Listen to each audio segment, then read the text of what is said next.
Тэгэхээр өнөөдрийн нөхөн жарлангийн асуудал бол Монголын нийгэмд хамгийн том толгойдсон асуудал байж байгаа. Тэгэхээр одоо нийт монголчин нийт 860 гаруй мянган өрх байхад бараг үнэндээ тэрний тал хувь нь буюу 400 гаруй мянган одоо хотын бол аймгийн төв, сумын төв дээр амьдарч байгаа бүгдээр нөхөн жарлан хэрэгжилж байгаа тийм ээ. Тэгээд энэ нөхөн жарлан ганцхан өрхийн асуудал биш.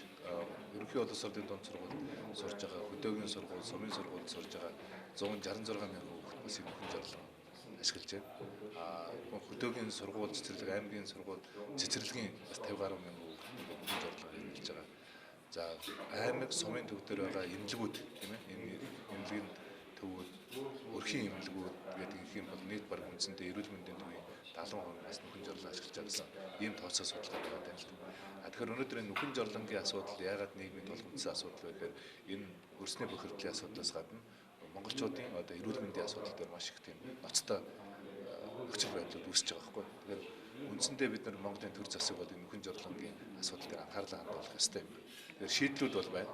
Гэхдээ өнөөдөр яг нэг хашаанд амьдарч байгаа өрх одоо 200 мянган төгрөгөөр жарлангой шийдвүү, сая төгрөгөөр жарлангой шийдвүү гэдэгс ийм олон сонголтууд энэ байна тийм ээ. Тэгэхээр цаашдаа одоо төр засгийн бодлого бол ерөөсөө одоо өнөөдөр ингээд энэ хилцүүлгийн явцаас харахад бол яг энэ ариун цэврийн байгууламжийг гэр хорооллын ариун цэврийн байгууламжийн талаар Монгол Улсын нэгдсэн бодлогоос алга шүү дээ. Судалгаанууд нь бүгд өөр өөр байгаад байна тийм ээ. Тэгэхээр эхлээд Монгол Улсад хэрэгжиж байгаа энэ хууль эрх зүйн орчмуудыг нэлээд ойлгомжтой доктортой болох хэрэгтэй юм байна. Бүх байгууллагууд. Хоёрдугаарт бол санхүүжилт хийх үүсвэрийн асуудал тийм ээ. Асуудлуудыг яг энэ гэр оролт амьдарч байгаа иргэд зөвхөн нөхөн жарлангой шийдэх асуудал дээр одоо хамгийн хямд төсөр гэхдээ Монголын нөхцөлд онцлог тохирсон одоо ийм жарлангийн шийдлүүдээр ард иргэдэд бас тодорхой мэдээллүүд өгөх хэрэгтэй юм байна. Зөвхөн дан ганцын төсвийн их үүсвэр биш, иргэд өөрсдөө хэрэг тэр тодорхой шийдлүүд нь байх юм бол төрөөс тодорхой санхүүгийн одоо дэмжлэг тусалцаа үзүүлэх юм бол иргэд өөрсдөө бас энэ асуудлаа шийдвэрлэх ийм шаардлагууд бас нэг байна гэсэн үднээс өнөөдрийн хэлцүүлэг хийж байгаа. Нийгмийн хариуцлага ухамсарлаж энд бас талархал илэрхийлмээр байна. Цэврийн байгууллагын байгууллагад 70.2 тэрбум төгрөг шаардлагатай байгаа. Боловсрол манай яамнаас сүүлийн 2 жилд 22 гэж хамаагүй асуудлуудын нэг нэгдэж байгаа энэ нойрны асуудлуудыг энд хандж байгаа хандлагыг одоо сайжруулах. Тэднэрт бол энэ хүчин хэвийн хүүхэн одоо ийм гадаа нойлд бид сургамж ээж аав нарын одоо хүн болгон хүүхэдтэй олон нийтийн хандлагыг ийш нь бид нар хандуулах хэрэгтэй. Хандуулах асуудал бас болмог байгаа. Өдөө өмнөдөр тохирох өртөг юм байгаль болон хүүхдэд ээлтэй технологи харагдах байгаа. Тэгэхээр энэ зүйлүүдийг бид нар бас анхааруул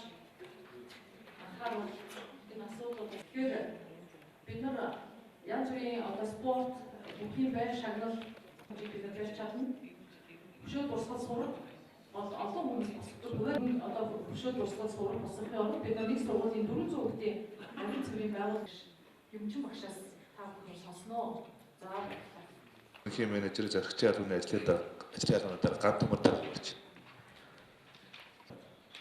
байна. Ариун цэврийн байгууламж иргэдийн бие тутмаг байна. Хамгийн сүүлд машины ариун цэврийн харагдаа. Аюул хотын төрийн засгийн бие оролтыг нэг нарыг тусламжийн ногоон бүсэд бидаас энэ байгууллагын ариун цэврийн гадны одоо 23 хүүхдийг татчихвэж энэ одоо төлөвлөсөн усаа хасуултайш 20-30 мянган дунд нэг юм одоо номыг тусгацсан. Энэ одоо сүүлийн 7 мянган сурталчилгаа сургалт мэдээлэл иргэдийн хандлагыг байршуулж тавьсан шийдвэр гэсэн ийм бодож ирэхдээ тодорхойлоод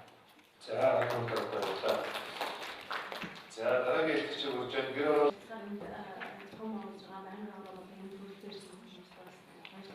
Элхэлтэй дурдсан манай хэлтгчийн талаар товч мэдээлсэн маа тэгээд би бас маш их одоо хамтарч ажиллаж байгаа байх нь төсөл нэг газар зохион байгуулалтын хамтарсан Меlinda Gates сангаас бид нэрчсэн бас энэ төслийн судалгаа 17 оны 1 сараас ерөнхийдөө төслийн ажиллагаа эхэлнэ. Ингээд 20 он дараа за төсөл хамгаалах газар нутаг бол 2 дүүргийн 3 хороор хамгаална.